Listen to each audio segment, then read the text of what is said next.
I walked into your room and saw the note that you laid on the bedspread.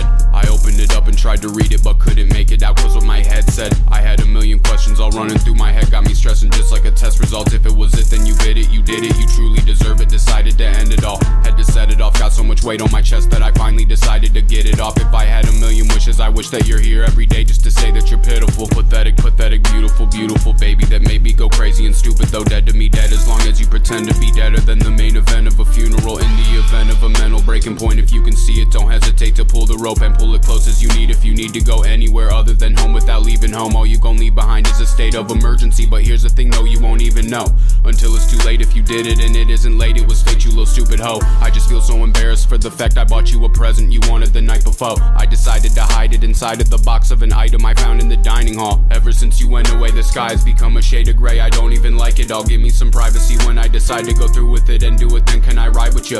You had an unhealthy obsession with most of all your material possessions. I never did get it, I would if you didn't have shit. But the thing is, you always said everything. If you meant anything you said, then wouldn't it only make sense if you never said anything? I can process the concept of grief, but the process of pressure is the one that's pressing me. Testing me, taking a testament down to my destiny. Dylan gets more self-destructive every single second. He doesn't get out what he put in, that's how it is generally. Anyway, yesterday morning I decided to let my bitterness burn and resentment fade. Even though I will outlive you, I cannot forgive you. I love you with all my heart anyway.